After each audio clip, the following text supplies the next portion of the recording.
The hospital lobby was nearly empty at 6:47 a.m. when Grace Thompson noticed the little girl standing by the potted plants.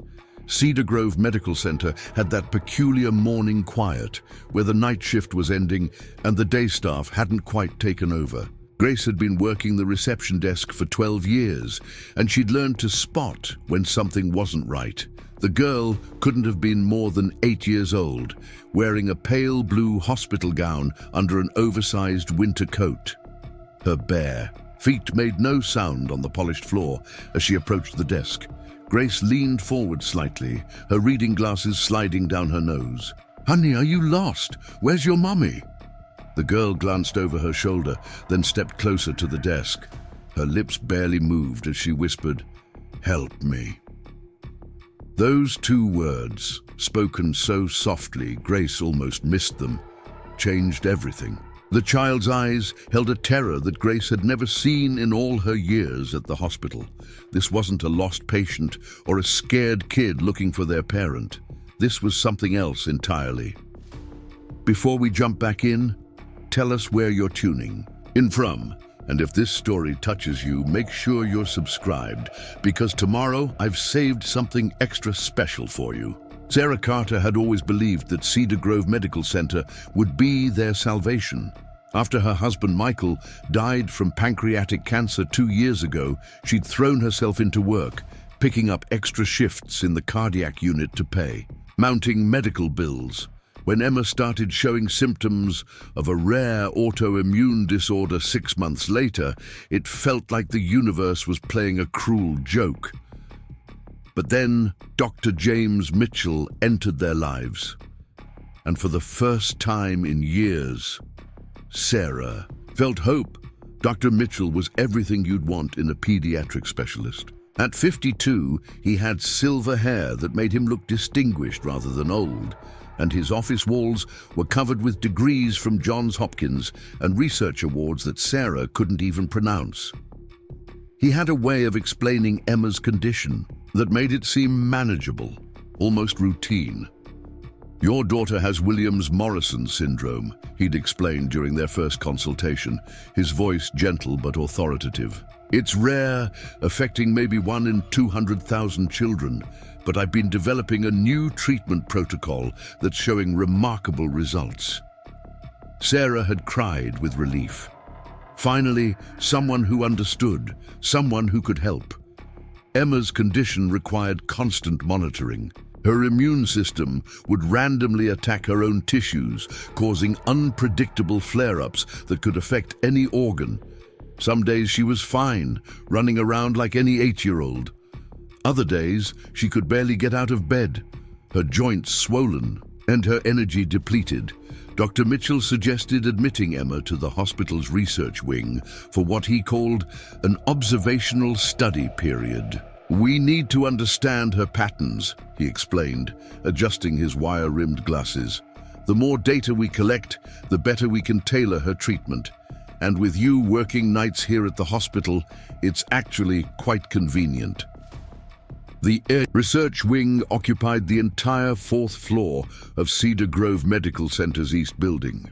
It was quieter than the main hospital, with long corridors lined with private rooms that looked more like hotel suites than medical facilities. Each room had monitoring equipment discreetly built into the walls, comfortable furniture, and large windows overlooking the hospital gardens.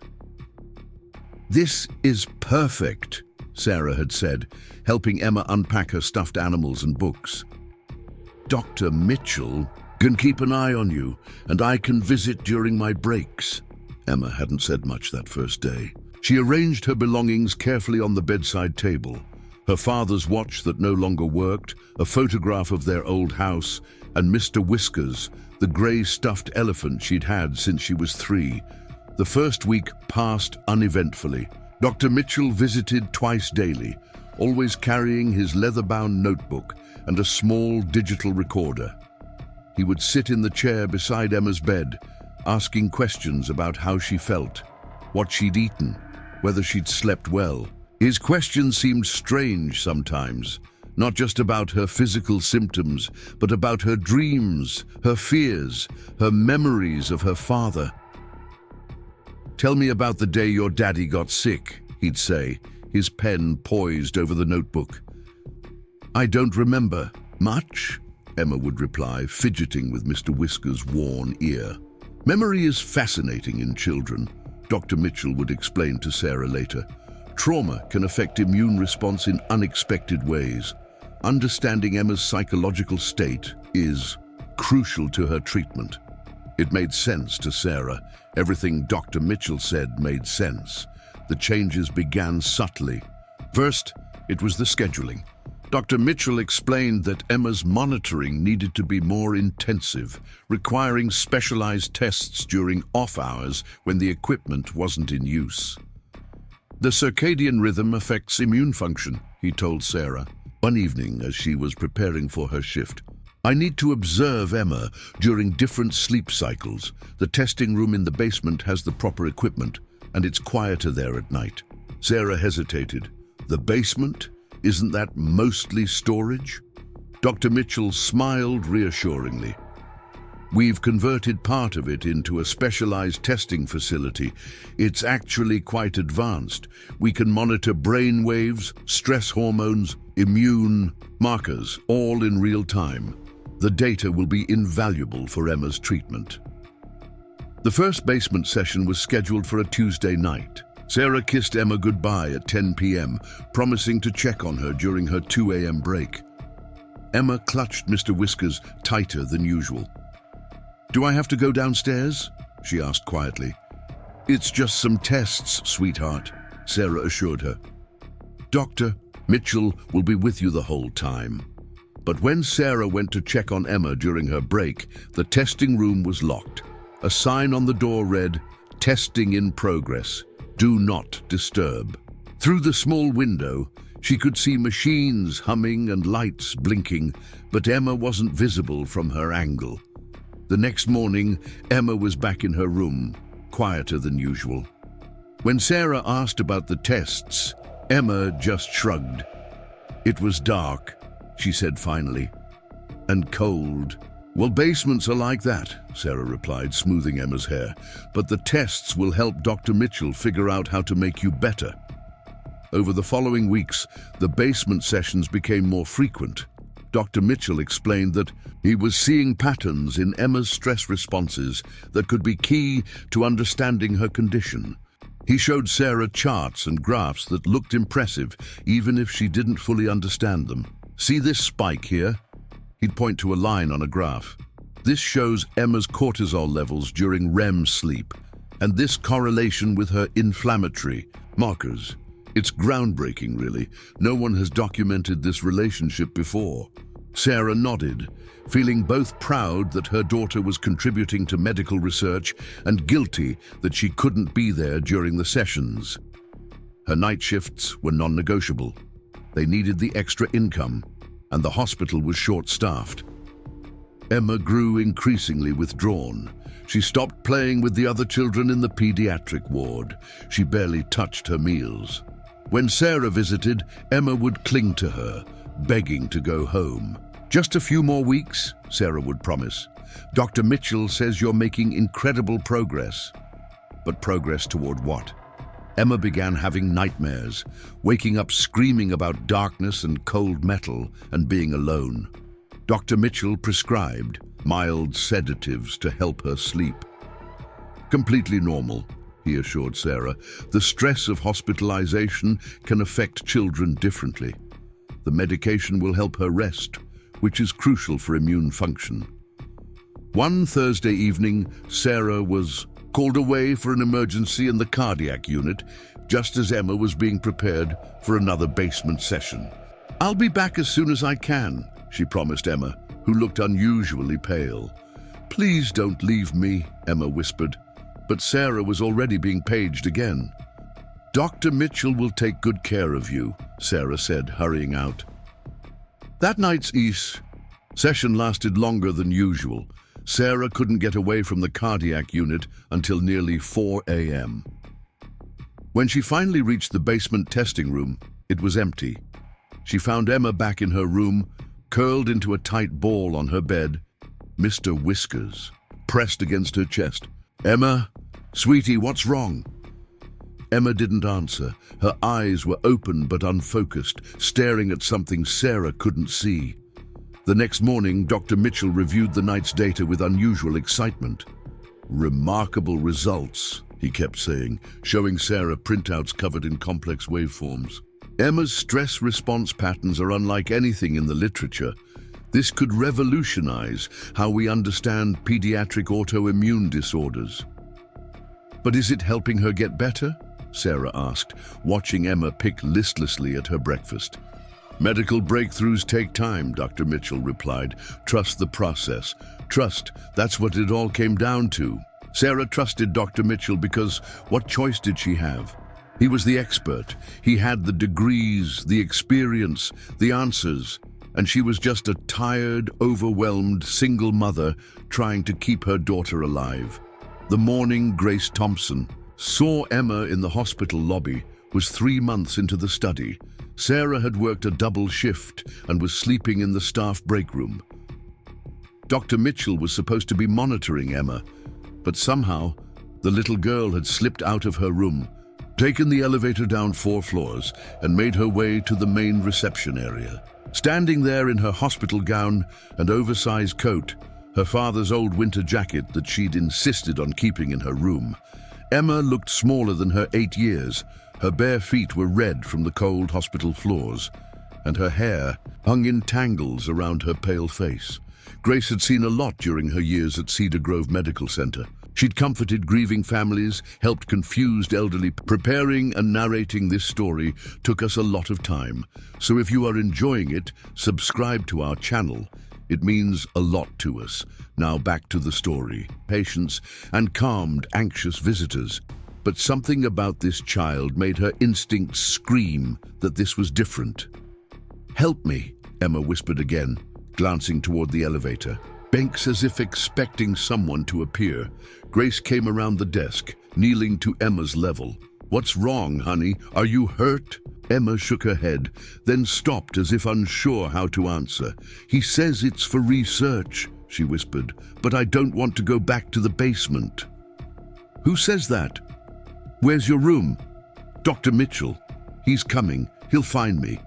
He always finds me." Emma's voice was barely audible. "Please don't let him take me back to the dark place."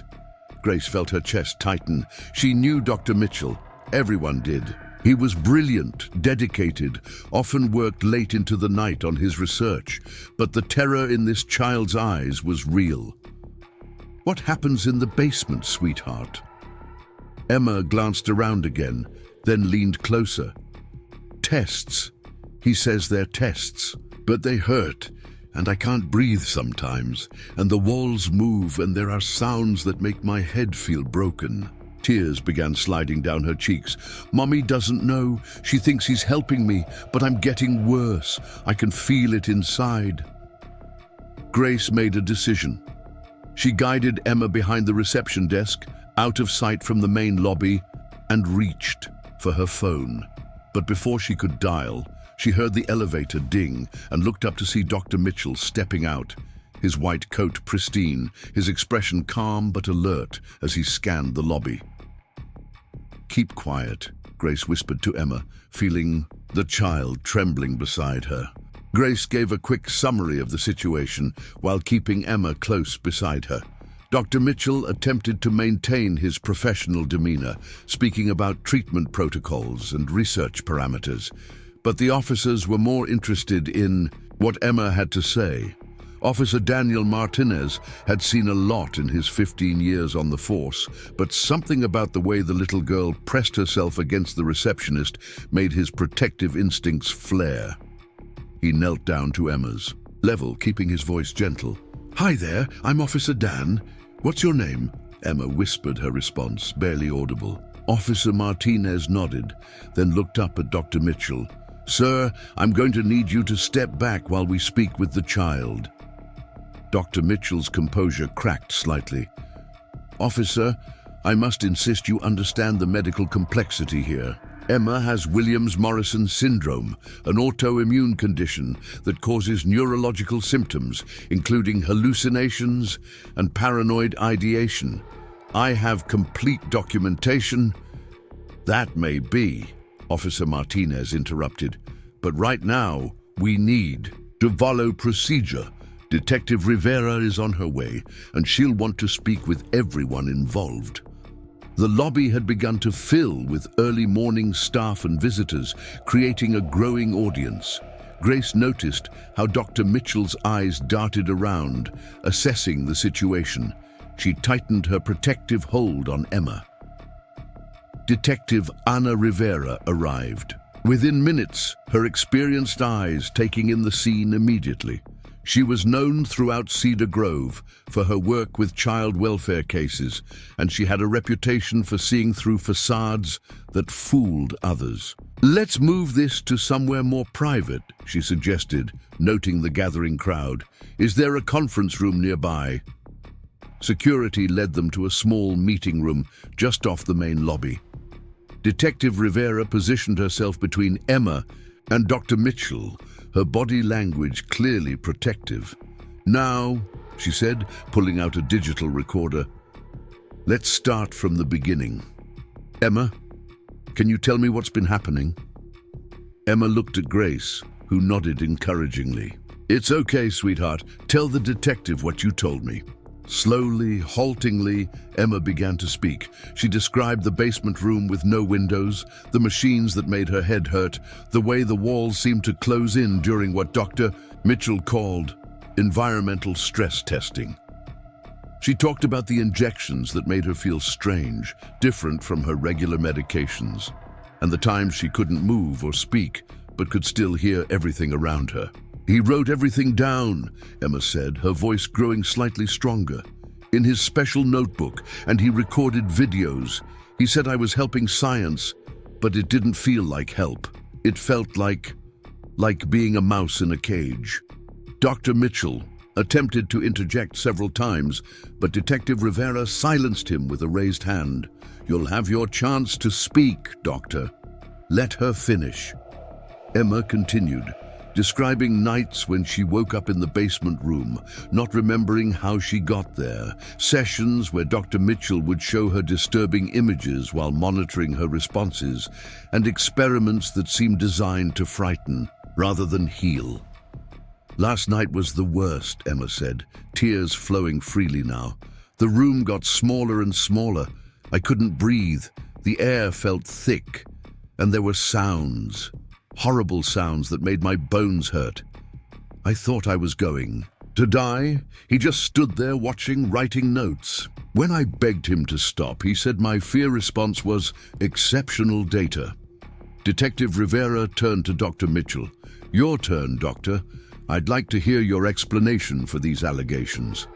Dr. Mitchell straightened his white coat, his demeanor shifting into what Grace recognized as his lecture mode. "Detective, I understand how this might appear to a layperson, but Emma is describing legitimate medical research protocols. Williams-Morrison syndrome is a complex condition that affects both immune and neurological function. My research focuses on the relationship between stress hormones and autoimmune response."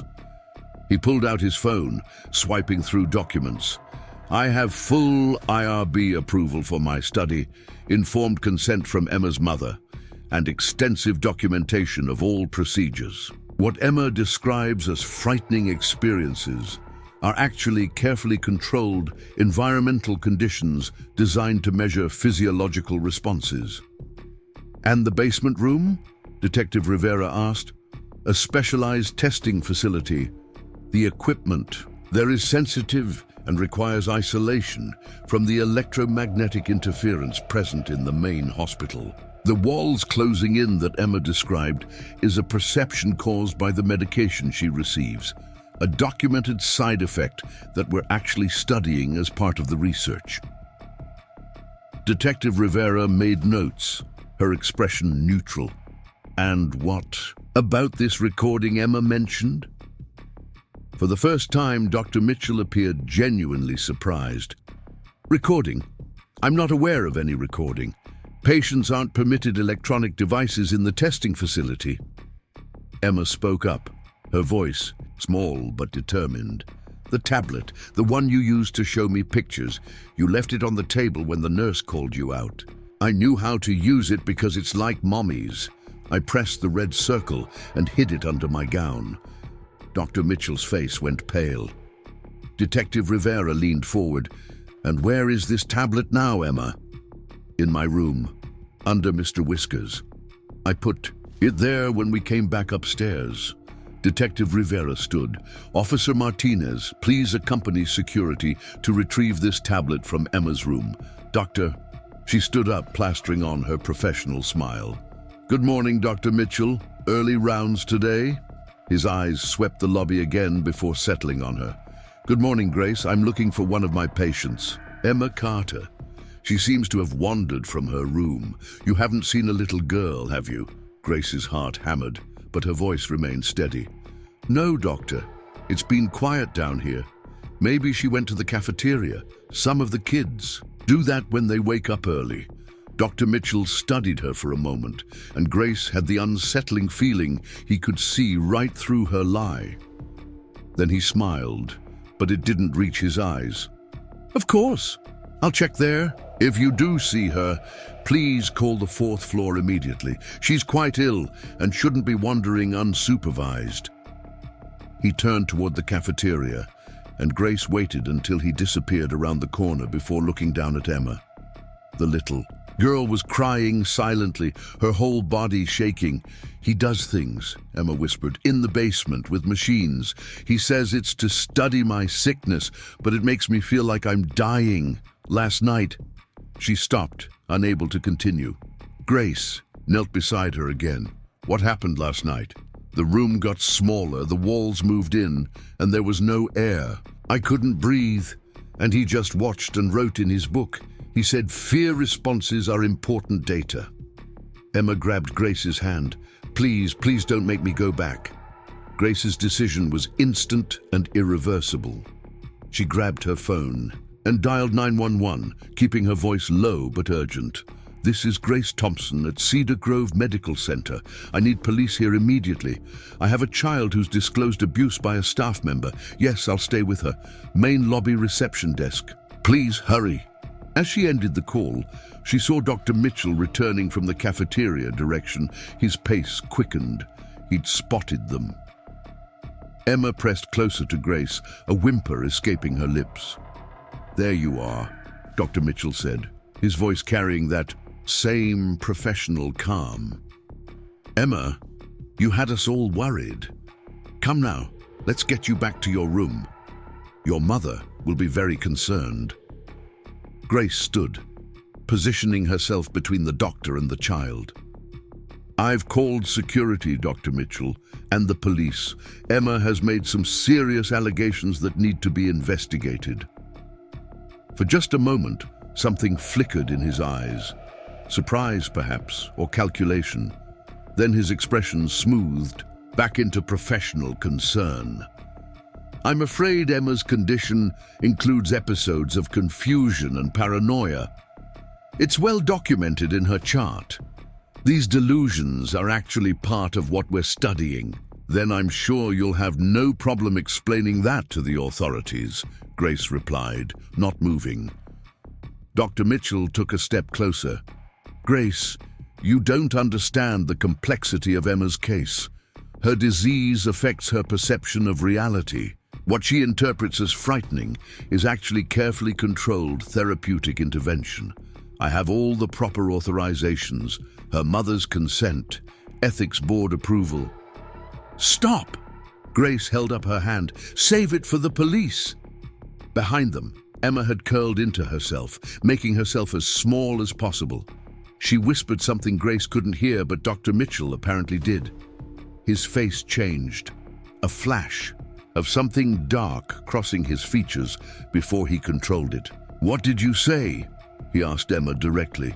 Emma looked up, her eyes meeting his for the first time. I said, I recorded you on the tablet last night. When you thought I was sedated, I recorded everything. The silence that followed was heavy, with implication. Dr. Mitchell stood perfectly still, his mind clearly racing. Grace saw him glance toward the exits, calculating his options. Then they all heard it. Sirens approaching, the distinctive sound of police vehicles entering the hospital complex. Cedar Grove's head of security arrived first, followed quickly by 2 police officers. "Mitchell, I'll need you to remain here." As Officer Martinez left, Sarah burst into the room, still in her scrubs from the night shift. "Emma! Oh my God, what's going on? They said you were missing. That the police—" She stopped, taking in the scene. "Dr. Mitchell, what's happening?" Emma ran to her mother, burying her face in Sarah's scrubs. Between sobs, she tried to explain, but her words came out jumbled and frantic. Sarah looked between her daughter, the detective, and Dr. Mitchell, confusion and fear warring on her face. "Mrs. Carter," Detective Rivera said gently, "please have a seat. We need to discuss some allegations your daughter has made about her treatment here." Sarah sank into a chair, pulling Emma onto her lap. As Detective Rivera summarized what Emma had told them, Sarah's expression shifted from confusion to disbelief to horror. She turned to Dr. Mitchell, who had been her lifeline, her hope for Emma's recovery. "James, Dr. Mitchell, this can't be true. You said the basement sessions were monitoring. You said the equipment down there was specialized for her condition. You showed me the data, the improvements." Dr. Mitchell leaned forward, his voice earnest. "Sarah, you know me. You know how dedicated I am to helping Emma. What she's describing is her perception, colored by her illness and the necessary medications. Children often misinterpret medical procedures as frightening or punitive. It's why pediatric research is so challenging." But Sarah was remembering things now. Emma's increasing reluctance to go to sessions, her nightmares, the way she'd changed from a talkative child to one who barely spoke. She'd attributed it all to her illness, to the stress of hospitalization, to the loss of her father. Now she wondered what she'd been too exhausted, too trusting, too desperate to see. Officer Martinez returned with a hospital security guard, carrying a tablet in an evidence bag. Found it exactly where she said, under the stuffed elephant. Detective Rivera took the tablet, handling it carefully. "Is this your device, Dr. Mitchell?" "Yes, it's hospital property assigned to me for research purposes. I use it to display visual stimuli during cognitive assessments. Then you won't mind if we review its contents?" A muscle twitched in Dr. Mitchell's jaw. "I must remind you that this device contains confidential medical research data. There are privacy concerns, proprietary information. We'll get a warrant if necessary," Detective Rivera said calmly. "But right now, a child has made serious allegations, and if there's evidence on this device, we need to see it." Emma whispered something to her mother, who relayed it to the detective. "She says the video is in the photo folder. She didn't know where else to save it." With gloved hands, Detective Rivera powered on the tablet. The room fell silent except for the hum of the ventilation system and Emma's occasional sniffles. After a few moments of navigation, Rivera's expression hardened. She turned the tablet to face the room. The video was grainy, clearly recorded in low light. It showed Emma strapped to what looked like a medical chair, electrodes attached to her temples and chest. The walls of the room were indeed moving, hydraulic panels that created the illusion of the space shrinking. Emma in the video was crying, gasping for air, begging to be let out. Dr. Mitchell's voice came through clearly on the audio. Minute 14, subject displaying acute stress response, elevated heart rate, rapid breathing, pupils dilated, continuing. Environmental compression to test maximum tolerance threshold. The Emma in the video screamed, a sound of pure terror that made everyone in the conference room flinch. The walls continued to close in until the space was barely larger than the chair itself. Through it all, the camera captured Dr. Mitchell's clinical narration, documenting every aspect of Emma's distress with the detachment of someone observing lab rats. "Fascinating," his recorded voice said, as Emma hyperventilated. "Cortisol spike unprecedented. This data will revolutionize our understanding of pediatric stress response in autoimmune conditions." Detective Rivera stopped the video. The silence in the room was deafening. Sarah held Emma tighter, tears streaming down her face. "How could you?" she whispered to Dr. Mitchell. "I trusted you with my daughter. You said you were helping her." Dr. Mitchell's composure finally cracked completely. "You don't understand," he said, his voice taking on a desperate edge. "This research could save thousands of children. The connection between psychological stress and autoimmune response, it's the key to everything. Emma's condition made her the perfect subject. Her stress responses are pure, measurable, unprecedented in the literature."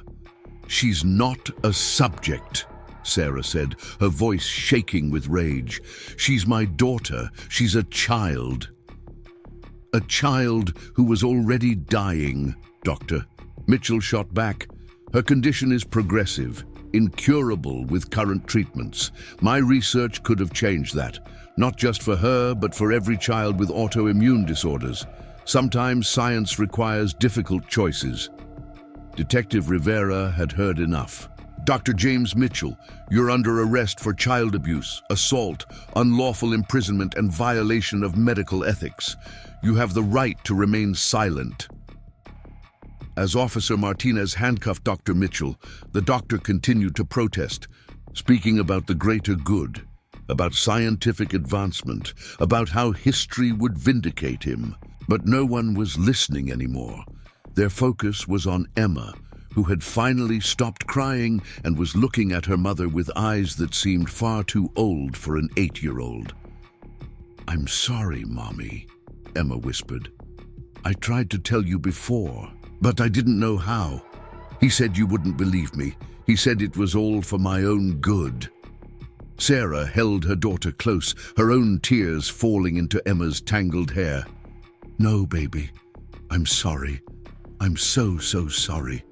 I should have seen. I should have known." Grace, who had remained quiet throughout the revelation, finally spoke. "You couldn't have known," she said gently to Sarah. "He fooled everyone. That's what predators do. They choose their victims carefully. They groom the families. They hide behind authority and credentials." The aftermath unfolded quickly. Hospital security and additional police officers arrived to secure Dr. Mitchell's office and the basement testing facility. What they found there sent shockwaves through Cedar Grove Medical Center and the wider medical community. The basement room was exactly as Emma had described, a chamber of horrors disguised as a research facility. The walls were equipped with hydraulic systems that could reduce the room to a claustrophobic cell. Hidden speakers could produce subsonic frequencies designed to cause discomfort and disorientation. Temperature controls could make the room freezing or stifling. Cameras recorded every angle, capturing what Dr. Mitchell called pure fear responses for his research. In his office, investigators found dozens of research notebooks filled with meticulous observations of Emma's suffering. But Emma wasn't the only subject. Files labeled with initials suggested other children had been involved in Dr. Mitchell's studies, some from the hospital, others from his private practice. Photos, videos, data charts, all documenting the systematic terrorization of sick children under the guise of medical research. Perhaps most chilling was a manuscript found on Dr. Mitchell's computer, Induced Stress Response in Pediatric Autoimmune Disorders, a Revolutionary Approach. He had been preparing to publish his findings, to share his methods with the wider medical community. In his twisted logic, he saw himself as a pioneer, pushing the boundaries of medical ethics for the greater good. The investigation revealed that Dr. Mitchell had been careful in his victim selection. He chose children with complex medical conditions, single parents or overwhelmed families, situations where his authority would be unquestioned. He had fabricated or exaggerated aspects of Emma's condition to justify increasingly extreme treatments. The actual Williams-Morrison syndrome, while serious, didn't require the kind of monitoring he had prescribed. Emma's real medical records, when reviewed by other specialists, showed that her condition had actually worsened during the months under Dr. Mitchell's care. The constant stress had triggered more frequent autoimmune flares, exactly the opposite of what proper treatment should achieve. The improvement Dr. Mitchell had shown Sarah were manipulated data, cherry-picked to support his theories while ignoring Emma's overall decline. News of Dr. Mitchell's arrest spread quickly through the hospital. Staff who had worked with him expressed shock and disbelief. He had been respected, admired even, known for his dedication to difficult cases. Several nurses came forward to report things they had noticed but dismissed. Children who seemed terrified of their appointments. Parents who mentioned behavioral changes but were reassured it was normal, the unusual hours Dr. Mitchell kept, always insisting on conducting certain procedures alone. The medical board launched an immediate investigation. Dr. Mitchell's medical license was suspended pending formal hearings. The hospital faced scrutiny about how such abuse could occur within their walls, leading to reviews of research protocols and patient protection measures. For Emma and Sarah, the focus shifted to healing. Real healing, not the twisted version Dr. Mitchell had offered. Dr. Patricia Williams, a pediatric psychiatrist specializing in trauma, began working with them both. Unlike Dr. Mitchell's sterile approach, Dr. Williams met with Emma in a sunny playroom, letting her express her experiences through art and play. Children are remarkably resilient, Dr. Williams told Sarah during one of their joint sessions, but they need to feel safe to heal. Emma needs to know that what happened wasn't her fault, that her fears were valid, and that she has the power to speak up when something feels wrong. Emma's actual autoimmune condition was transferred to a team of specialists who took a genuinely holistic approach to her care. Without the constant stress of Dr. Mitchell's experiments, her symptoms began to stabilize. She still had bad days, but they were manageable with proper medication and support. The legal proceedings moved slowly. Dr. Mitchell's lawyers argued that his research, while unorthodox, had legitimate scientific merit. They presented his credentials, his previous publications, testimonials from colleagues who praised his innovative thinking. But the video evidence was damning, and as more victims came forward, his defense crumbled. 6 months after that morning in the hospital lobby, Emma testified via closed-circuit video at Dr. Mitchell's trial. She spoke clearly and bravely about her experiences helping prosecutors build their case. Her testimony, combined with the extensive documentation Dr. Mitchell himself had created, resulted in multiple convictions. He was sentenced to 25 years in prison and lifetime revocation of his medical license. The case prompted widespread reforms in medical research involving children. Hospitals across the country reviewed their protocols, implemented new oversight measures, and created better systems for patients and families to report concerns. Emma's law, as it came to be known, required additional safeguards and independent monitoring for any research involving pediatric patients with chronic conditions. Cedar Grove Medical Center established a memorial fund in Emma's name, dedicated to supporting families dealing with childhood chronic illness. Grace Thompson was recognized for her actions that morning, receiving a commendation for her instincts and courage in protecting Emma. She continued working at the reception desk, but also began training in patient advocacy, determined to be a voice for those who might not be heard. For Emma, recovery was a journey, not a destination. She had good days and bad days, moments of joy interspersed with flashbacks and anxiety, but she was surrounded by people who truly cared for her well-being, her mother, her new medical team, a therapist who understood trauma, and friends who accepted her as she was. 1 year after Dr. Mitchell's arrest, Emma stood in the hospital lobby where it had all begun. She wasn't there as a patient this time, but as a speaker at an event for Child Abuse Prevention Month. Grace Thompson introduced her, tears in her eyes, as she watched the brave little girl she'd protected walk confidently to the podium. "My name is Emma Carter," she began, her voice clear and strong, "and I want to tell you about the importance of listening to children." She spoke for 10 minutes, sharing her story and encouraging other children to speak up when something didn't feel right, reminding adults to trust children's instincts and emphasizing that no one, no matter how smart or important they seemed, had the right to hurt a child in the name of help. "Sometimes the monsters don't look like monsters," Emma concluded. "Sometimes they wear white coats and have fancy degrees and use big words. But if something feels wrong, it probably is. And there will always be someone who will listen, who will believe you, who will help.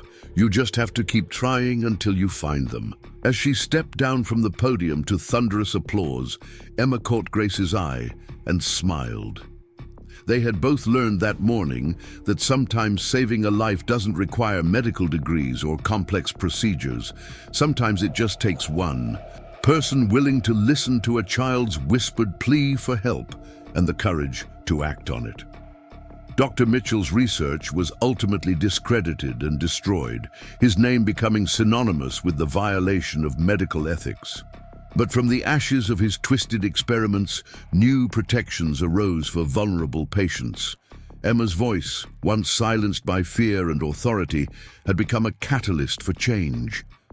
In her hospital room that night, waiting for her mother to finish her shift, Emma pulled out a new notebook, not for medical observations or research data, but for her own thoughts and feelings.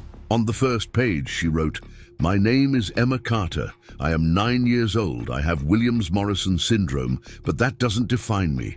I am brave. I am believed. I am healing." Outside her window, the lights of Cedar Grove twinkled in the darkness. Somewhere in the hospital, Grace Thompson was working the night shift at reception, watching for anyone who might need help. Sarah Carter was tending to patients in the cardiac unit, having learned to balance her dedication to work with her devotion to her daughter.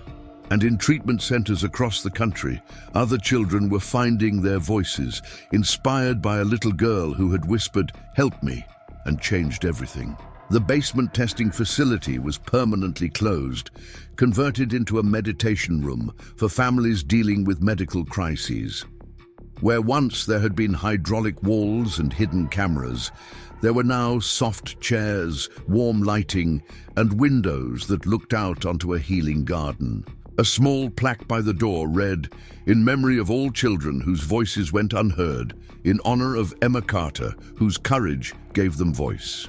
Emma's story became a cautionary tale in medical schools, a required case study in ethics classes, and a reminder that the first principle of medicine, "do no harm," applies not just to the body, but to the spirit and mind as well. It reinforced the truth that children, even sick and vulnerable ones, have an inherent wisdom about their own experiences that deserves respect and attention. As for Emma herself, she continued her journey toward health, both physical and emotional. Her autoimmune condition would always be part of her life, but it no longer defined her. She had learned that true healing comes not from those who see patients as subjects, but from those who see them as whole human beings, deserving of dignity, compassion, and above all, a voice in their own care. Years later, when asked about that morning in the hospital lobby, Grace Thompson would say, "I've worked in healthcare for decades. I've seen miraculous recoveries and tragic losses. But the bravest thing I ever witnessed was an 8-year-old girl in bare feet and a hospital gown, finding the courage to say 2 words, 'Help me.' Those words saved not just her life, but potentially countless others. And in the end, that's what Emma's story became. Not just a tale of abuse and rescue, but a testament to the power of speaking truth, the importance of listening to children, and the profound impact one small voice can have when someone finally chooses to hear it. In the months following Dr. Mitchell's arrest, Cedar Grove Medical Center underwent a complete transformation. The hospital board, reeling from the scandal, hired Dr. Rebecca Chen as the new Chief of Pediatric Services. Dr. Chen had built her career on patient advocacy and ethical research practices, and her first order of business was to meet with every family affected by Dr. Mitchell's experiments. Emma and Sarah were among the first to meet with her. Dr. Chen's office was nothing like Dr. Mitchell's sterile, intimidating space. Colorful paintings by young patients covered the walls. Comfortable couches replaced rigid chairs, and natural light flooded through large windows. A therapy dog named Biscuit lay peacefully on a rug, available for anxious children to pet during appointments. "I want to start by saying how deeply sorry we are," Dr. Chen began, her voice gentle but firm. "What happened to Emma should never have occurred in any medical facility, let alone one dedicated to healing children. We failed you both, and I'm here to make sure it never happens again." Emma sat close to her mother, Mr. Whiskers clutched in her arms. She'd grown in the past 6 months, both physically and emotionally. The haunted look had faded from her eyes, replaced by a cautious watchfulness that Dr. Chen recognized as a survival mechanism. "We've implemented new protocols," Dr. Chen continued, sliding a folder across her desk.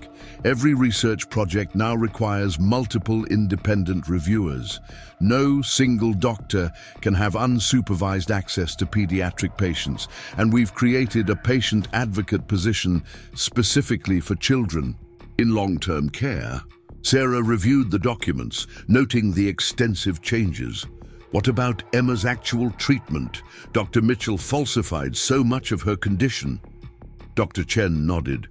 "We've assembled a new team of specialists who've reviewed Emma's genuine medical history. Dr. Mitchell exaggerated her condition significantly. While Williams-Morrison syndrome is serious, Emma's case is actually much milder than he portrayed. With proper treatment, her prognosis is excellent." For the first time in months, Sarah felt real hope. Not the false hope Dr. Mitchell had peddled, but genuine optimism based on honest medical assessment.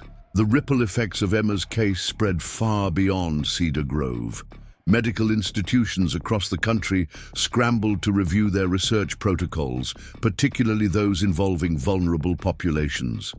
The American Medical Association established the Mitchell Commission, tasked with investigating how such abuse could occur and recommending systematic changes to prevent future incidents. The Commission's findings were damning.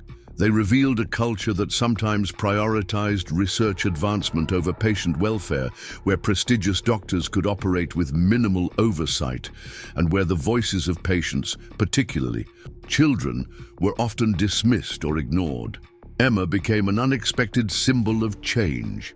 Her story featured prominently in medical ethics courses, patient rights seminars, and child protection training programs. Universities invited Sarah to speak about recognizing signs of medical abuse, and she became a fierce advocate for parental involvement in pediatric research. "Trust but verify," Sarah would tell audiences of medical students and parents alike. "Ask questions, demand transparency. If something feels wrong, it probably is. No degree or title gives anyone the right to dismiss your concerns about your child."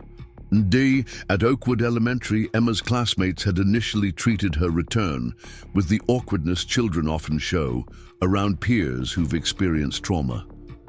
But her best friend Lily had simply walked up to her on the first day back, handed her a hand-drawn card with a rainbow on it, and said, "I'm glad you're okay. Want to play hopscotch?" The simplicity of childhood friendship proved to be powerful medicine. Emma gradually reconnected with her peers, though she remained more serious than before, more likely to stand up for classmates who were bullied or excluded. Teachers noticed she had developed an almost uncanny ability to sense when other children were distressed or frightened. "She's like a little guardian angel," her teacher, Mrs. Peterson, told Sarah during a parent conference. Last week, she noticed that Tommy was anxious about his dentist appointment and spent recess telling him stories to calm him down. She has remarkable empathy for someone so young. The trial proceedings revealed the full scope of Dr. Mitchell's crimes. Investigators had identified 12 other children who had been subjected to his experiments over the past 3 years. Some, like Emma, had been hospitalized patients. Others had been part of his private practice, referred by unsuspecting colleagues who viewed him as an expert in difficult pediatric cases. Each child had a similar story: mysterious symptoms that worsened under Dr. Mitchell's care, treatments that seemed to cause more harm than healing, and parents who had been convinced their children's conditions were more severe than reality. The youngest victim had been only 5 years old. During the trial, Dr. Mitchell maintained his delusions of scientific grandeur. From the defendant's table, he would occasionally mutter about small minds and fear of progress, seemingly unable to comprehend the horror of what he'd done. Psychological evaluations suggested he suffered from narcissistic personality disorder, combined with an obsessive fixation on his research goals. His academic colleagues who testified painted a picture of a brilliant but increasingly isolated researcher who had become convinced that traditional ethical constraints were obstacles to scientific breakthrough. Several mentioned concerns they'd had about his methods, but admitted they'd been reluctant to challenge someone of his stature. Dr. Elena Rodriguez, a renowned pediatric researcher from Johns Hopkins, provided particularly damning testimony. "Science without ethics is not science at all," she stated firmly. "It's exploitation."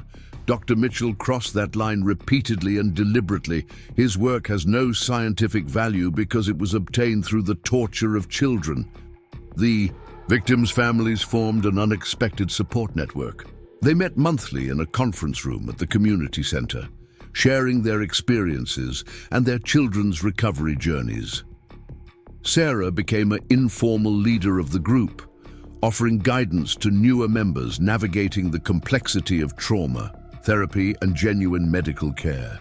"The hardest part," one mother shared during a meeting, "is learning to trust doctors again. My son needs legitimate medical care, but he panics every time we go near a hospital." The group worked with Cedar Grove's new administration to develop a trauma-informed care program specifically for children who had experienced medical abuse. The program included therapy animals, child life specialists trained in medical trauma, and modified examination procedures that gave children more control over their care. Emma's recovery wasn't linear. She had setbacks, panic attacks triggered by certain medical equipment sounds, nightmares about walls closing in, and periods of regression where she'd cling to Sarah and refuse to leave her side. But she also had breakthroughs. The first major breakthrough came during a routine checkup with her new physician, Dr. Williams. Emma had been anxious about the appointment, but Dr. Williams had arranged for it to take place in the new child-friendly examination room, complete with star projections on the ceiling and the option to have Biscuit the therapy dog present. "I'm going to explain everything I'm doing before I do it," Dr. Williams assured Emma. "And if you want me to stop at any point, just say, 'Red light.' You're in charge here." For the first time since her ordeal began, Emma felt truly in control. During a medical appointment, when Dr. Williams finished the examination, Emma surprised everyone by asking, "Can I listen to your heart too?" Dr. Williams smiled and handed her the stethoscope. As Emma listened to the steady rhythm of a healthy heart, something shifted inside her. Medicine wasn't inherently frightening. It had just been weaponized by someone who had betrayed his oath to do no harm. The investigation into Cedar Grove's institutional failures revealed systemic issues that extended beyond Dr. Mitchell. The hospital's Research Oversight Committee had rubber-stamped his proposals without adequate scrutiny, dazzled by his reputation and the potential prestige his work might bring to the institution. Several administrators were terminated, and the entire research approval process was overhauled. New policies required that any research involving children include a child advocate on the review panel, someone whose sole responsibility was to represent the interests of young patients. Grace Thompson, the receptionist whose instincts had saved Emma, was promoted to the newly created position of Patient Advocate Coordinator. Her role involved training staff to recognize signs of abuse, establishing clear reporting protocols, and ensuring that patient concerns were taken seriously regardless of the source. Every staff member, from janitors to surgeons, needs to understand that they have a responsibility to speak up if something seems wrong, Grace explained during a hospital-wide training session. We can't let credentials and hierarchy silence our instincts about patient welfare. Emma's case also sparked a broader conversation about informed consent in pediatric care. Medical ethicists debated how to balance parental authority with children's rights to understand and participate in decisions about their own treatment. New guidelines emerged requiring age-appropriate explanations of procedures and treatments, and giving children a voice in their care whenever possible. 1 year after Dr. Mitchell's arrest, Emma participated in a documentary about medical ethics and patient rights. The filmmakers were careful to protect her identity, showing only her hands as she drew pictures and using an actor to voice her words. But her message was clear and powerful. "Doctors are supposed to help people," she said in the documentary. "But sometimes they forget that patients are people, not experiments. Kids know when something's wrong. We might not have the big words to explain it, but we know, and grown-ups should listen." The documentary, titled "First, Do No Harm," The Emma Got a Story, won several awards and became required viewing in medical schools across the country. It sparked important conversations about the balance between advancing medical knowledge and protecting vulnerable patients. Dr. Mitchell's academic publications were retracted from medical journals, his research discredited not just for its ethical violations, but for its fundamental flaws. Proper analysis showed that his data had been manipulated to support predetermined conclusions. His obsession with fear responses had blinded him to basic scientific methodology. The families affected by Dr. Mitchell's experiments filed civil lawsuits against both him personally and Cedar Grove Medical Center. The cases were settled out of court, with the hospital establishing a substantial fund for the victims' ongoing medical and psychological care. But for most families, the financial settlement was less important than the institutional changes that resulted from their ordeal. Emma's physical health improved dramatically under legitimate medical care. Her autoimmune condition, while chronic, proved far more manageable than Dr. Mitchell had claimed, with proper medication and regular monitoring conducted with full transparency and Emma's informed participation. Her flare-ups became less frequent and less severe. More importantly, her psychological healing progressed steadily. Dr. Patricia Williams, her therapist, used a combination of play therapy, art therapy, and cognitive behavioral techniques to help Emma process her trauma. Unlike Dr. Mitchell's approach, every session was documented openly, with Sarah present whenever Emma wanted her there. Healing from medical trauma is particularly complex, Dr. Williams explained to Sarah during one of their joint sessions. Emma needs to learn to trust medical professionals again, while also maintaining healthy skepticism. She needs to feel empowered to advocate for herself without feeling responsible for detecting potential abuse. Emma developed coping strategies for medical situations that triggered her anxiety. She created a medical kit that included comfort items, a list of questions to ask doctors, and a card explaining her history of medical trauma to new healthcare providers. She practiced assertiveness skills, learning to express her needs and concerns clearly and confidently. The support group for Dr. Mitchell's victims evolved into a broader advocacy organization. Called Listen to Us, it worked to promote children's rights in medical settings and pushed for legislative changes to strengthen oversight of pediatric research. Several parents, including Sarah, testified before congressional committees investigating research ethics and patient protection. Their efforts contributed to the passage of the Pediatric Patient Protection Act, which mandated additional safeguards for children involved in medical research. The law required independent child advocates for all pediatric research protocols, regular psychological assessments of child participants, and clear mechanisms for children to report concerns or withdraw from studies. Emma's story also inspired changes in medical education. A new curriculum module called The Patient Voice was developed, teaching medical students to truly listen to patients, especially children. The module included role-playing exercises, discussions with former patients, and analysis of cases where ignoring patient concerns had led to harm. At Cedar Grove Medical Center, the basement facility where Dr. Mitchell had conducted his experiments was completely renovated.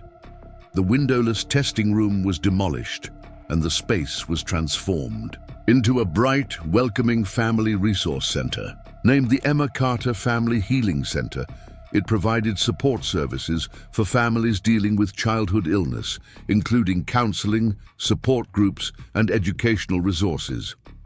The center's dedication ceremony took place on a sunny spring morning, exactly 2 years after Emma's escape to the hospital lobby. Emma herself cut the ribbon, flanked by her mother, Grace Thompson, and Dr. Chen. In her brief speech, Emma demonstrated how far she'd come in her recovery. "This place used to be dark and scary," she said, her voice clear and strong. "But now it's full of light and hope.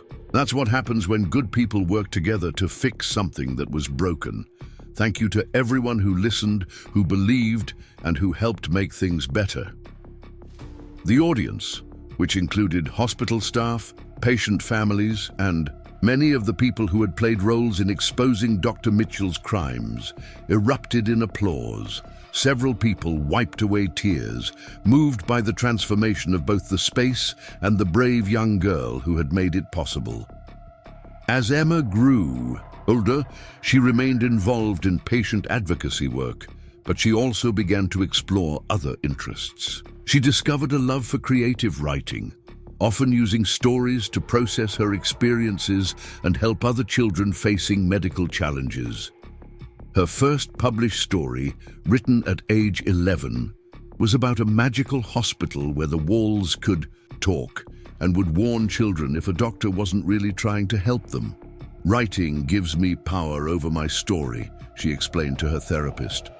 "In real life, bad things happen to me. But in my stories, kids always find ways to protect themselves and get help.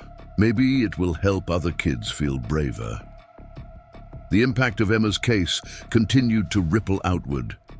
Medical conferences dedicated entire sessions to discussing the lessons learned from Dr. Mitchell's abuse.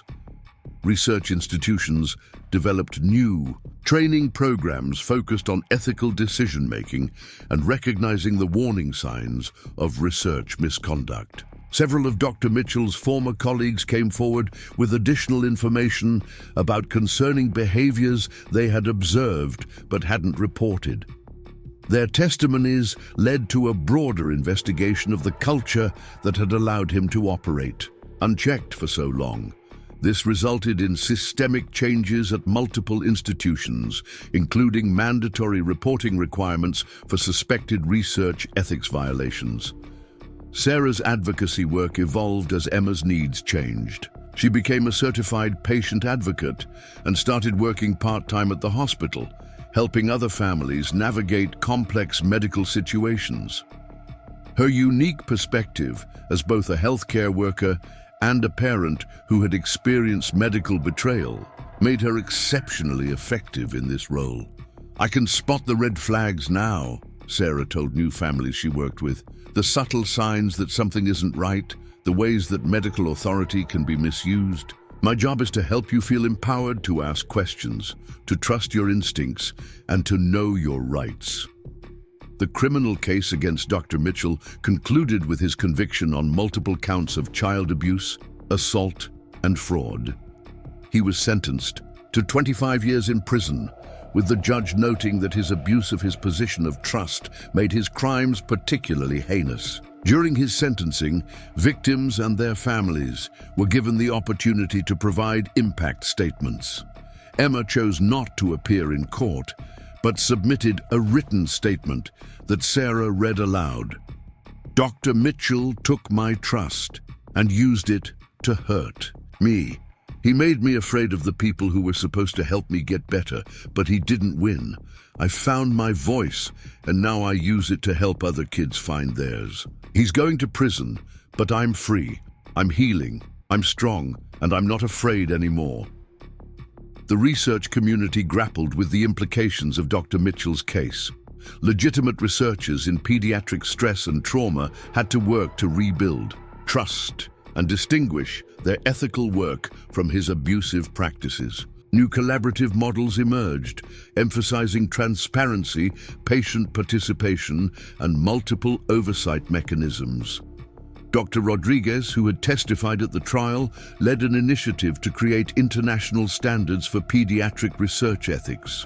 "The Mitchell case showed us that reputation and credentials aren't enough," she said at a major medical conference.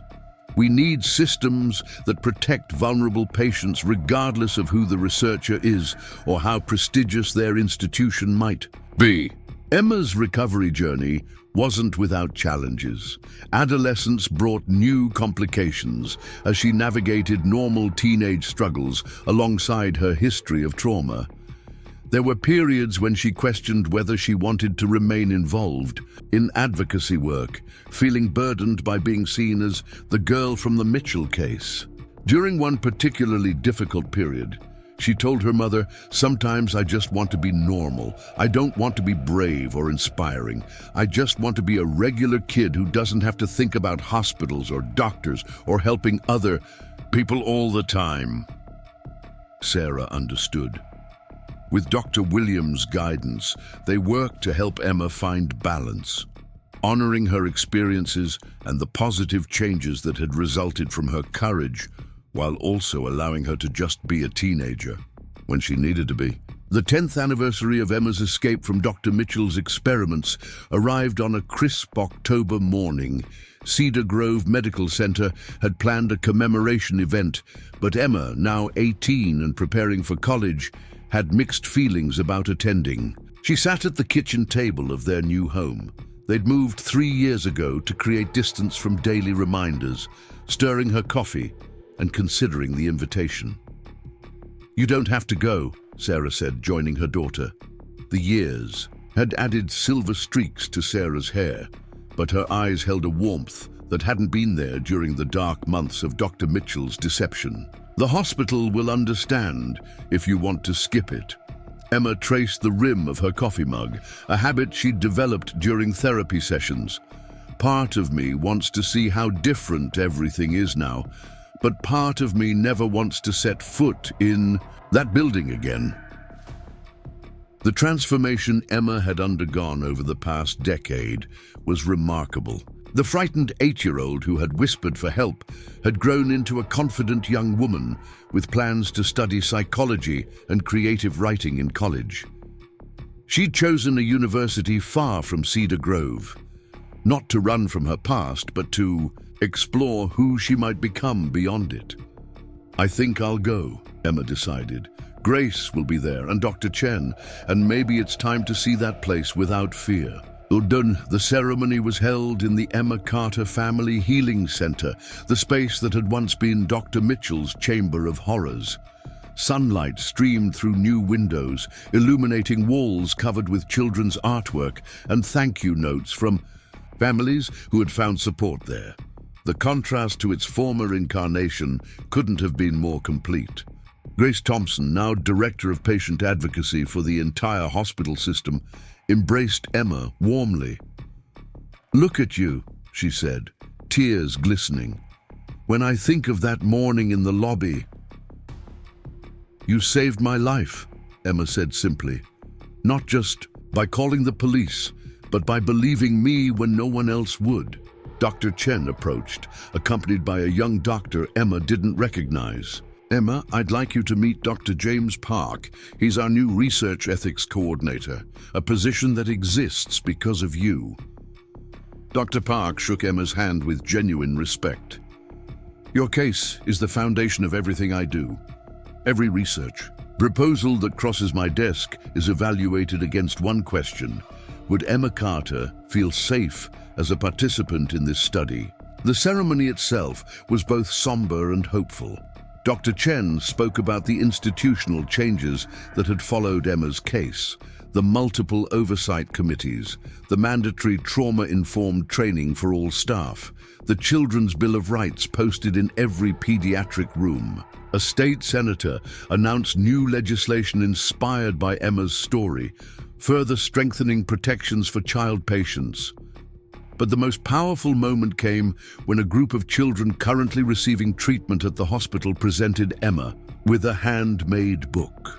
Each page contained a drawing and a message from a young patient, thanking her for making the hospital a safer place. One 7-year-old had written in crayon, "Because of you, doctors listen to us now."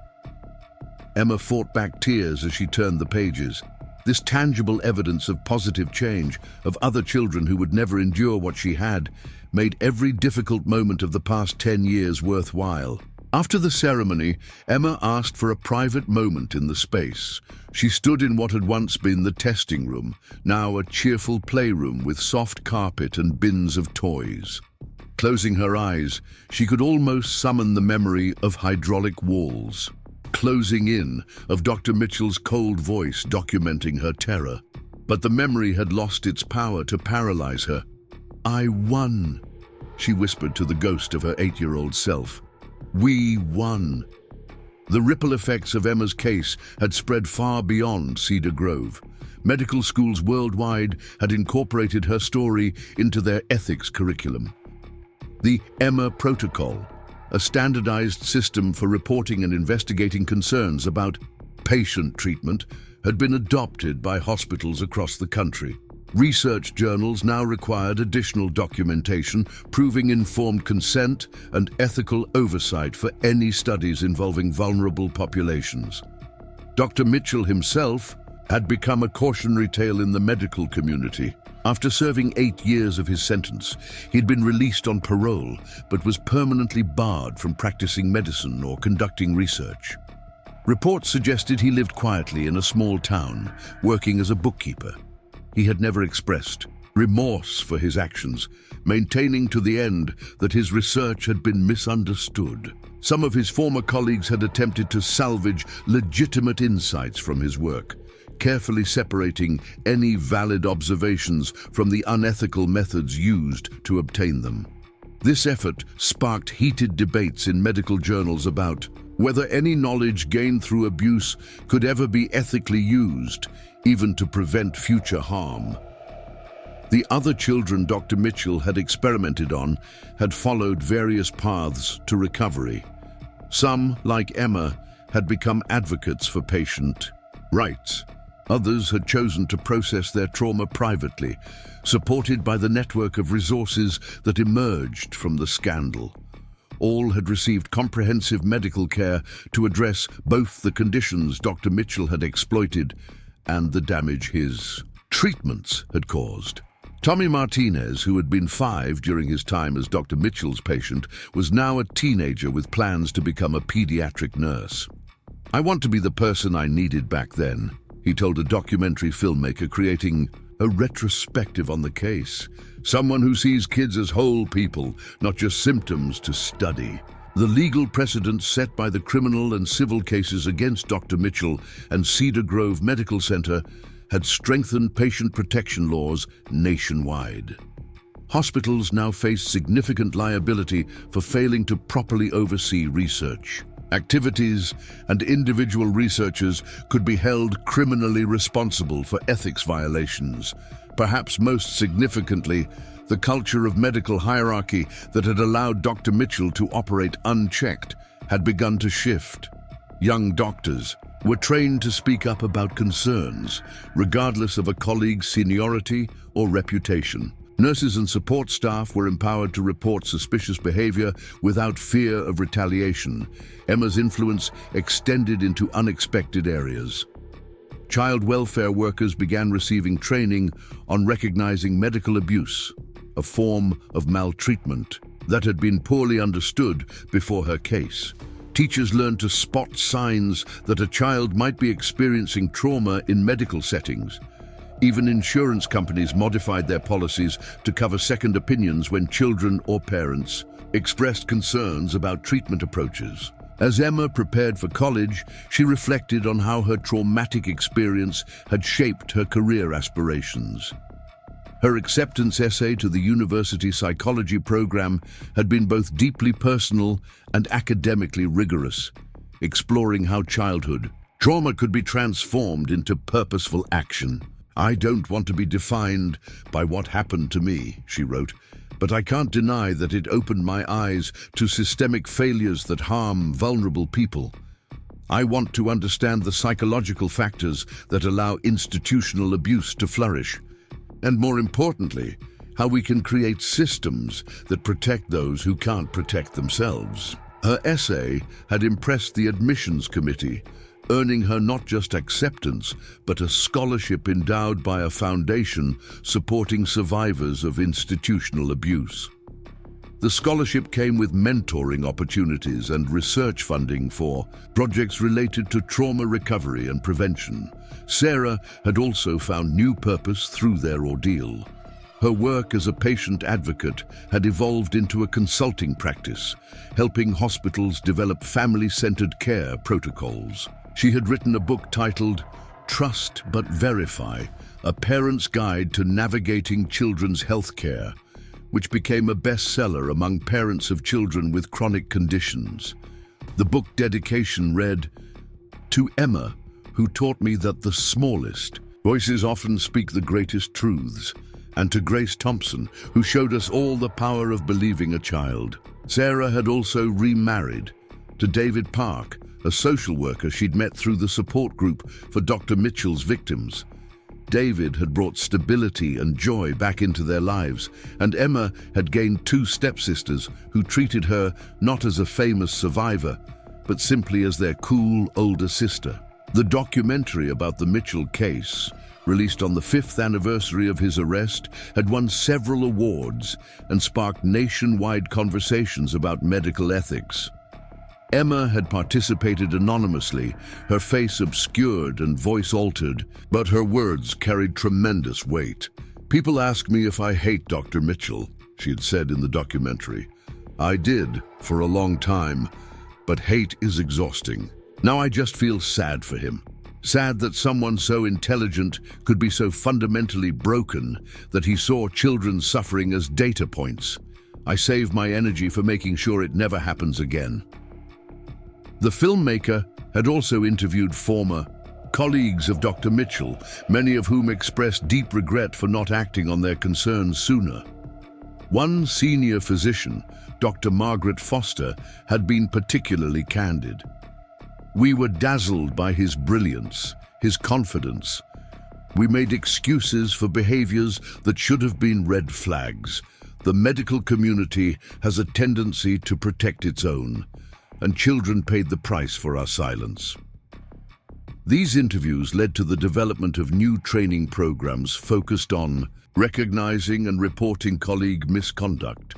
Medical professionals learned to identify warning signs, excessive secrecy about research methods, unusual interest in controlling access to patients, resistance to standard oversight procedures, and dismissal of patient or family concerns. The Emma Carter Foundation, established with funds from the legal settlements, provided grants for research into ethical treatment methods for pediatric autoimmune conditions. The Foundation's board included medical professionals, ethicists, and importantly, former patients who ensured that the patient perspective remained central to all decisions. One of the Foundation's most successful initiatives was a peer support program connecting children undergoing treatment for chronic conditions with young adult mentors who had similar diagnoses. Emma occasionally participated as a mentor, sharing her experiences of learning to trust medical professionals again while maintaining healthy boundaries. "You have the right to ask questions," she would tell the children she mentored. "You have the right to understand what's happening to your body, and if something feels wrong, you have the right to speak up. Adults should listen to you, not just to your symptoms." As Emma's high school graduation approached, she was invited to give the commencement speech. Standing before her classmates and their families, she chose to speak not about her famous case, but about resilience, growth, and the power of community support. "We all face challenges that threaten to define us," she said, her voice strong and clear. "Some are public, like mine was. Others are private battles no one else sees. But what matters isn't the challenge itself. It's how we respond to it, who stands with us, and what we do with our survival." She spoke about Grace Thompson's courage, her mother's tireless advocacy, and the many professionals who had helped her heal. She talked about the importance of systems that protect the vulnerable and the responsibility each person has to speak up against wrongdoing. 10 years ago, I was a scared little girl who whispered, "Help me," to a receptionist. Emma concluded, "Today I stand here ready to help others. That transformation didn't happen alone. It happened because someone listened, because people cared, because systems changed. Each of us has the power to be that listener, that advocate, that agent of change." The auditorium erupted in standing ovation, but Emma's eyes found her mother. In the crowd, Sarah was crying, but they were tears of pride and joy. The frightened, desperate woman who had trusted the wrong doctor had become a fierce advocate for children's rights. The bond between mother and daughter, tested by trauma and strengthened by recovery, had become unbreakable. In the years that followed, Emma completed her undergraduate degree in psychology with honors, then pursued graduate studies in clinical psychology with a focus on medical trauma. Her doctoral dissertation, titled Institutional Betrayal and Recovery: Long-Term Outcomes for Pediatric Medical Abuse Survivors, became a seminal work in the field. She established a private practice specializing in treating children and families affected by medical trauma, but she also continued her advocacy work. She served on the boards of several patient rights organizations and regularly consulted with hospitals developing trauma-informed care protocols. Emma married in her late 20s to Michael Chen, a pediatrician she'd met at a medical ethics conference. Their wedding included a reading of the patient's Bill of Rights, and their first dance was to a song about finding light after darkness. Grace Thompson officiated the ceremony, having become ordained specifically for the occasion. When Emma gave birth to her own daughter, she named her Hope. Standing in the hospital room, holding her newborn child, Emma felt the full circle of her journey. She looked at the medical equipment surrounding them, not with fear, but with gratitude for the legitimate care that had brought her daughter safely into the world. "You'll never have to whisper for help," she promised Hope. "You'll grow up in a world where children are heard, where doctors listen, where trust is earned and verified. That's the world we're still building for you." Dr. Mitchell died in his 70s, having never acknowledged the harm he'd caused. His obituary in medical journals was brief, focusing more on the institutional changes his crimes had sparked than on his discredited research. Some had expected Emma to feel relief or closure at his death, but she found she felt very little. "He stopped mattering to me years ago," she told her mother. "My life became about so much more than what he did. It became about what we all did in response." The Emma Carter Family Healing Center at Cedar Grove Medical Center continued to serve families for decades, expanding its services and becoming a model for similar centers nationwide. The basement space where Dr. Mitchell had conducted his experiments remained a symbol of transformation, from darkness to light, from harm to healing, from silence to voice. On the 20th anniversary of her escape to the hospital lobby, Emma returned to Cedar Grove to speak at a medical conference on institutional child protection. Now, Dr. Emma Chen, respected psychologist and advocate, she stood before an audience of healthcare professionals with a message both simple and profound. 20 years ago, an 8-year-old girl whispered, "Help me," to a receptionist. That whisper became a roar that changed how we protect our most vulnerable patients. But the work isn't done. In every hospital, in every clinic, in every research institution, there are still children who need us to listen, to believe, and to act. The question is, will we hear them? The conference room fell silent as her words sank in. Then slowly, the applause began. It started with Grace Thompson, now retired, but still advocating for patients, and spread throughout the room. Healthcare professionals from around the world rose to their feet, acknowledging both the journey of the little girl who had exposed a predator and the ongoing responsibility they all shared.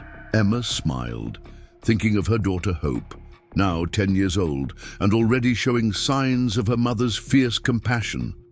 The cycle of trauma had been broken, replaced by a legacy of advocacy, healing, and systemic change. What had begun as a whispered plea for help had become a movement that protected countless children from harm. As she left the podium, Emma caught her reflection in a window. For just a moment, she saw not the accomplished woman she'd become, but the scared 8-year-old she'd been. She nodded to that younger self, acknowledging the courage it had taken to speak those 2 words that changed everything. Help me. Such simple words, such profound impact. The whisper that had saved not just one little girl, but potentially thousands of children who would never know her name, never know how close they'd come to their own Dr. Mitchell, never know that their safety had been secured by a barefoot child in a hospital gown who found the courage to ask for help. The story of Emma Carter became more than a cautionary tale or a catalyst for change. It became proof that even in our darkest moments, even when systems fail and trust is betrayed, the human capacity for resilience, justice, and transformation can prevail. It showed that sometimes the smallest voices carry the most important messages. We just have to be willing to listen. And in hospitals around the world, in research institutions and medical schools, in the policies and procedures, and that now protected vulnerable patients, Emma's whisper continued to echo. Every child who received compassionate, ethical care was part of her legacy. Every professional who chose patient welfare over personal ambition honored her courage. Every system that valued transparency over hierarchy validated her truth. The little girl who had whispered for help had not just found her voice. She had helped an entire profession find its conscience. And in doing so, she had ensured that no child would ever have to whisper alone in the darkness again. The 25th anniversary celebration of the Medical Ethics Reform Act, known widely as Emma's Law, took place at the National Institutes of Health in Bethesda, Maryland. Dr. Emma Carter Chen, now 43 and director of the International Consortium for Patient Protection, stood before an assembly of healthcare leaders, policymakers, and advocates from around the world. Her daughter Hope, now a medical student herself, sat in the front row alongside Sarah, whose hair had turned completely silver, but whose spirit remained indomitable. "A quarter century ago," Emma began, her voice carrying the authority of someone who had transformed personal trauma into global change. An 8-year-old girl discovered that sometimes the monsters wear white coats and speak in clinical terms. That little girl was me, and today I want to talk not about the darkness of that discovery, but about the light that followed. The audience listened intently as Emma described the cascading effects of one child's whispered plea for help. The legislation that bore her name had become the gold standard for patient protection worldwide. Countries from Germany to Japan had adapted its principles, creating an international framework that made medical abuse increasingly difficult to perpetrate and easier to detect. "But laws alone don't change culture," Emma continued. "Real change happens when individuals choose courage over comfort, when institutions prioritize ethics over prestige, and when we remember that every patient is someone's child, someone's parent, someone's loved one, never just a case study or a data point." The reforms sparked by Emma's case had evolved far beyond their original scope. Medical schools now required extensive training in recognizing and preventing institutional abuse. The World Health Organization had established international protocols based on the Cedar Grove model as the comprehensive protection system had come to be known. Research involving vulnerable populations faced scrutiny that would have been unimaginable in Dr. Mitchell's era. Dr. Grace Thompson Williams, now in her 80s but sharp as ever, had been invited to share her perspective. The former receptionist, who had made the crucial 911 call, had become a legendary figure in patient advocacy. She walked slowly to the podium, aided by a cane, but radiating dignity.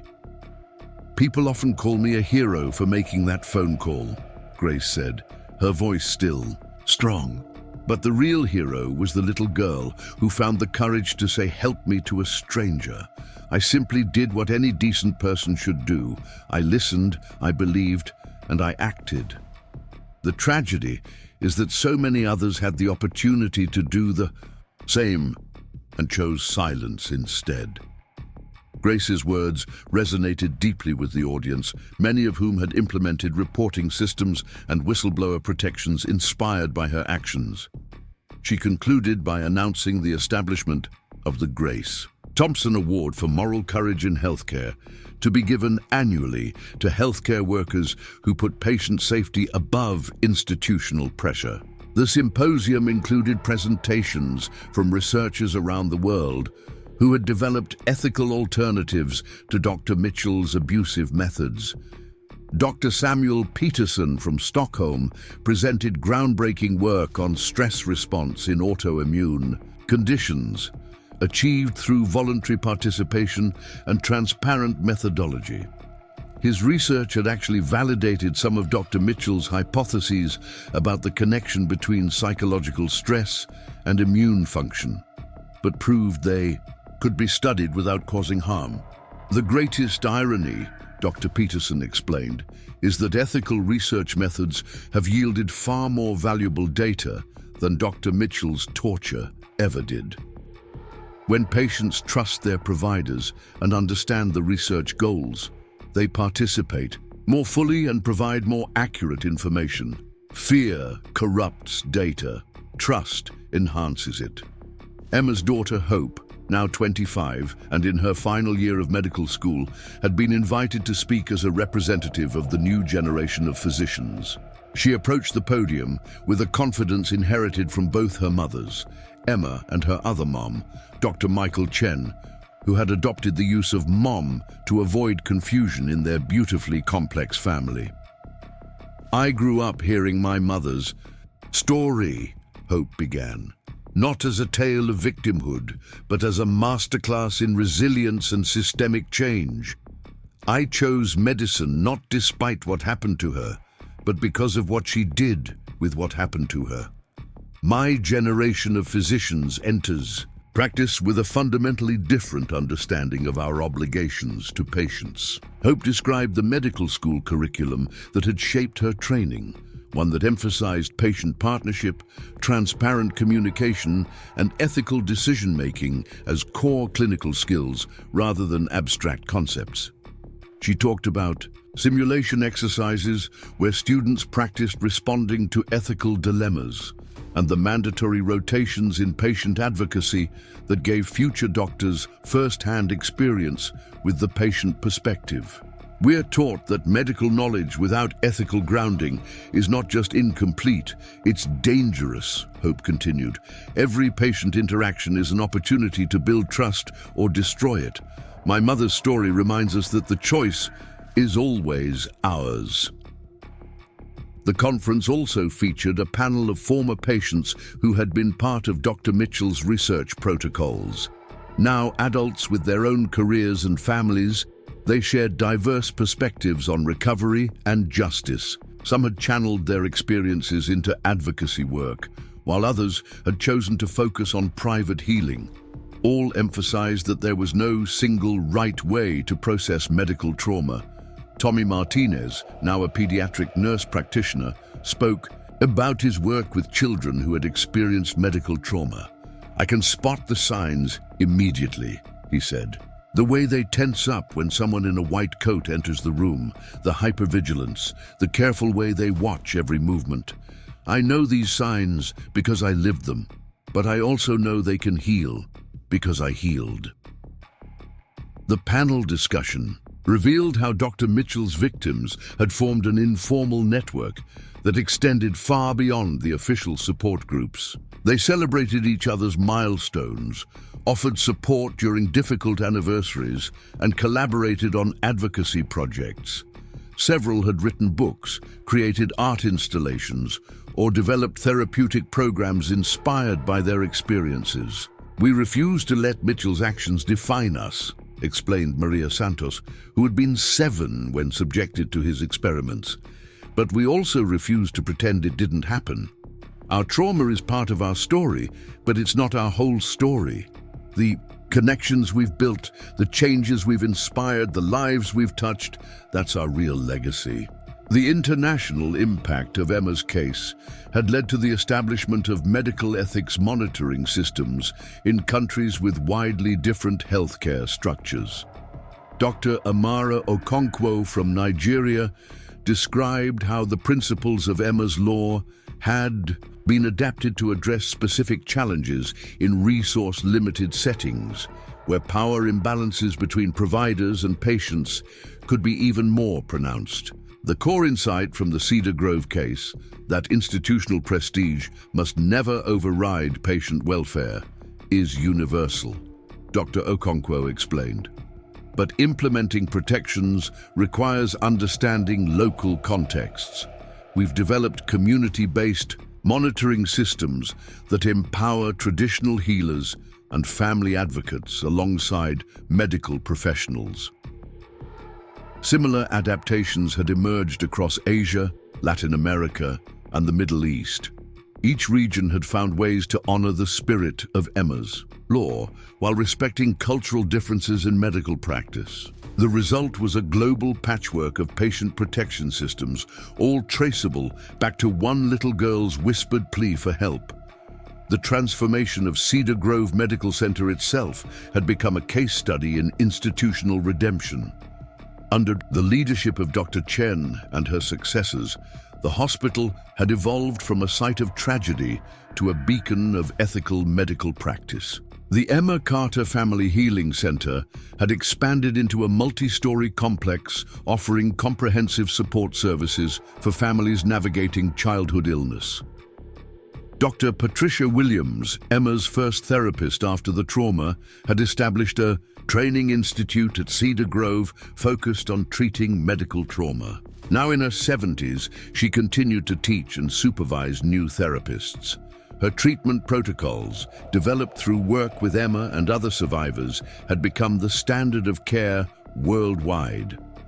Emma taught me that healing from medical trauma requires rebuilding trust gradually and systematically, Dr. Williams reflected during her presentation. You can't simply tell someone that medical professionals are trustworthy again. You have to demonstrate it consistently, transparently, and patiently. Emma's recovery took years, but it laid the groundwork for helping thousands of others.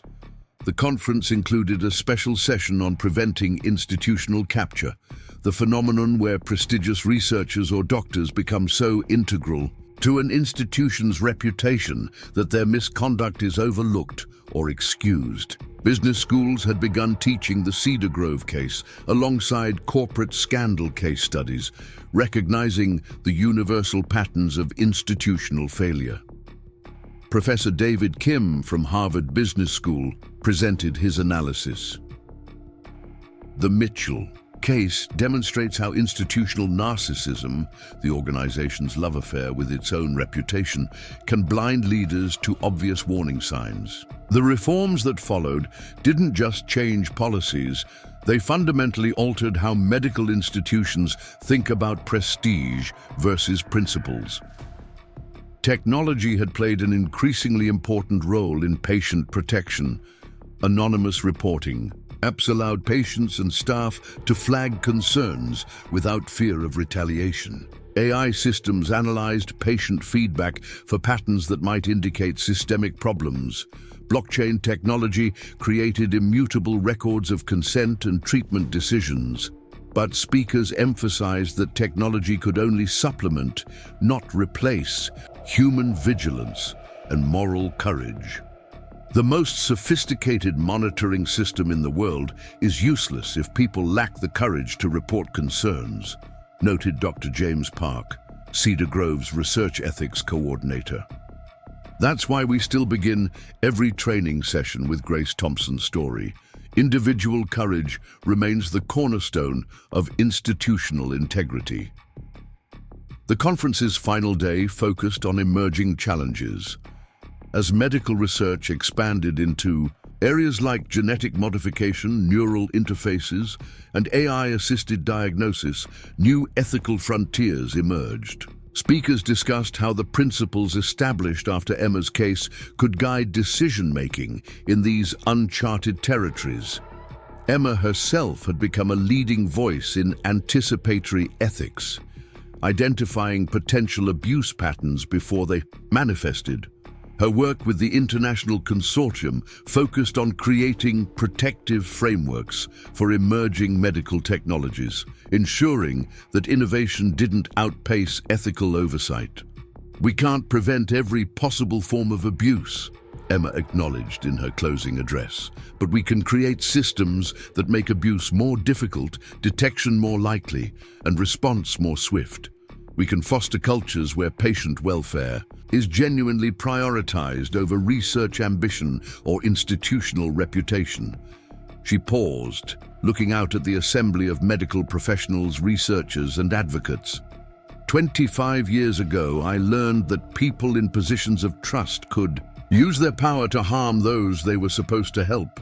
But I also learned that one voice, even a small, frightened voice, could catalyze massive change when others choose to listen and act. The conference concluded with the announcement of a new global initiative, the International Alliance for Patient Dignity. Funded by a coalition of governments, foundations, and healthcare institutions, the Alliance would coordinate patient protection efforts worldwide, share best practices, and provide resources for countries developing their own protective frameworks. Sarah Carter Park, now in her early 70s, joined her daughter on stage for the closing ceremony. The years had been kind to her, though she walked more slowly now. Her second husband, David, had passed away 5 years earlier, but she remained active in advocacy work, serving as a grandmother figure to countless families navigating medical crises. I sometimes wonder what our lives would have been like if I had trusted my instincts sooner, Sarah said, addressing the audience. If I had questioned Dr. Mitchell's methods, if I had listened more carefully to Emma's reluctance, if I had been less desperate for someone to save us. But I've learned that guilt is less useful than action. We can't change our past choices, but we can use our experiences to help others make better ones. Mother and daughter stood together as the conference concluded, surrounded by colleagues, friends, and fellow advocates. The movement they had inadvertently started had grown beyond anything they could have imagined. Medical schools on every continent taught Emma's case. Hospitals worldwide had implemented the Cedar Grove protocols. Thousands of children had been protected from abuse by systems that emerged from one family's tragedy. As they left the conference center, Hope caught up with them, still wearing her medical student ID badge. "Mum, Grandma, I've been thinking," she said. "I want to specialize in pediatric rheumatology, treating kids with autoimmune conditions like you had, Mum. But I want to do it right, the way it should have been done for you from the beginning." Emma smiled, tears gathering in her eyes. "The circle continues," she said softly, "from harm to healing, from trauma to transformation. That's the real legacy, not just the laws or protocols, but the ongoing commitment to do better." The 3 generations of women walked together toward the parking garage, their conversation drifting to lighter topics: Hope's upcoming graduation, Sarah's gardening projects, Emma's plans for a family vacation. Behind them, conference attendees continued networking, planning collaborations, and discussing implementation strategies. The work continued, as it always would. In her hotel room that night, Emma found herself thinking about Dr. Mitchell for the first time in years. She wondered if he had ever understood the magnitude of what he had set in motion, not just the harm he had caused, but the transformation his exposure had triggered. His attempts to reduce children to data points had ultimately reinforced their humanity. His abuse of power had led to its radical redistribution. His silencing of young voices had amplified them globally. The next morning, Emma visited the National Museum of American History, where a permanent exhibit on medical ethics featured her story prominently. She stood before a display case containing artifacts from her case, newspaper clippings, court documents, and a replica of the blue ceramic teapot Grace Thompson had recognized as suspicious all those years ago.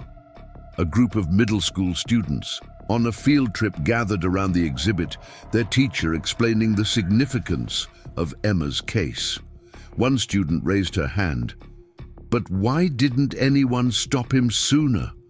Why did it take a little kid to expose what was happening?" The teacher glanced at Emma, not recognizing her, before answering, "That's exactly the question this exhibit wants us to ask. Sometimes adults get so focused on rules and hierarchies and reputations that we forget the most basic truth, that our first obligation is to protect those who depend on us." Emma Carter reminded the world of that truth. Emma smiled quietly and moved on through the museum. In another wing, she found an exhibit on social movements that included a section on patient rights advocacy. Her story was contextualized alongside other whistleblowers and advocates who had exposed institutional failures. She felt honored to be included in such company, but also hopeful that future generations would see such advocacy as unremarkable. Madai, simply what decent people do when confronted with wrongdoing. Later that day, Emma received a call from the Nobel Committee. They were considering establishing a new prize category for contributions to medical ethics and wanted her input on the selection criteria. She spent the afternoon in discussions with committee members, emphasizing the importance of recognizing not just individual courage, but also institutional transformation. As evening fell, Emma returned to her home in Portland, where her wife, Michael, and their younger daughter Joy, now 15, were preparing dinner. Their house was warm and filled with laughter, a far cry from the clinical coldness of Dr. Mitchell's world. Joy was debating whether to follow her sister into medicine or pursue her passion for environmental law. "Why not both?" Emma suggested, settling into her chair at the dinner table. Medical ethics and environmental justice have more in common than people think. Both are about protecting the vulnerable from those who would exploit them for profit or prestige. The conversation meandered through topics both serious and silly, punctuated by Joy's dramatic reenactments of her debate team victories and Michael's gentle teasing about Emma's tendency to turn everything into a teachable moment. It was beautifully, wonderfully normal, the life Emma had fought to reclaim and protect. That night, Emma stood on her back deck, looking up at the stars. She thought about all the children around the world who were sleeping safely in hospital beds, trusting their caregivers because systems existed to ensure that trust was warranted. She thought about the medical students learning to see patients as partners rather than subjects, the researchers conducting ethical studies that advanced knowledge without causing harm, the healthcare workers empowered to speak up when something seemed wrong. The ripples from that morning in the Cedar Grove hospital lobby continued to spread, touching lives in ways Emma would never fully know. Somewhere, a nurse was confronting a doctor about questionable treatment decisions. Somewhere, a parent was asking pointed questions about their child's care plan. Somewhere, a hospital administrator was choosing patient safety over institutional reputation. And somewhere, a child who felt unsafe was finding the courage to whisper, "Help me," knowing that someone would listen. The transformation wasn't complete. It never would be. Human institutions would always be vulnerable to human failings. But the frameworks were in place, the principles established, the precedents set. The work of protecting the vulnerable would continue, carried forward by each new generation of healthcare providers, advocates, and engaged citizens.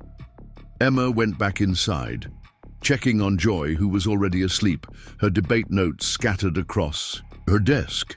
Hope called from her apartment near the medical school, excited about a research project she was developing with truly informed consent protocols. Sarah texted goodnight from her assisted living community, where she served as resident advocate and unofficial grandmother to all. As Emma prepared for bed, she noticed the small framed photo on her nightstand, herself at age 8, taken just weeks before Dr. Mitchell entered their lives. The girl in the photo looked happy but fragile, unaware of the trials ahead. Emma touched the frame gently, feeling a surge of protective love for that younger self. "You did it, little one," she whispered. "You spoke up, you survived, and you helped change the world." The photo smiled back, frozen in time, but somehow still vitally present. That 8-year-old girl lived on in every child protected by the systems her courage had inspired, in every healthcare worker trained to prioritize ethics, in every institution transformed by the demand for accountability. Her whispered plea for help had become a clarion call for justice that continued to echo through the halls of medicine worldwide. Emma turned off the light and settled into bed beside Michael, who stirred slightly and pulled her close. Tomorrow would bring new challenges, new opportunities to advocate for those without voices, new chances to ensure that power served healing rather than harm. But tonight, she rested in the knowledge that sometimes the smallest acts of courage can reshape the world. In the darkness, she could almost hear it, the whisper that had started it all, now amplified into a chorus of voices demanding dignity, respect, and protection for every patient, everywhere. The little girl, who had once felt so powerless, had become part of an unstoppable force for change. And that force would continue long after its origins were forgotten, carried forward by everyone who chose compassion over indifference, courage over complicity, and healing over harm. The whisper had become a roar. The victim had become a protector. The broken system had been rebuilt stronger. And in hospitals around the world, children slept safely, watched over by caregivers bound by ethics as well as expertise, protected by systems born from one little girl's desperate plea for help. Emma smiled in the darkness, finally at peace. The story that had begun with terror and betrayal had transformed into one of hope and redemption. Not just her story anymore, but humanity's, a testament to our capacity to learn from our failures, to right our wrongs, and to create a world where the vulnerable are truly protected. The whisper that had saved her life had gone on to save countless others, and it would continue to echo through the corridors of medicine for generations to come. A permanent reminder that healing requires not just knowledge and skill, but conscience and courage as well. Up next, you've got two more standout stories right on your screen. If this one hit the mark, you won't want to pass these up. Just click and check them out.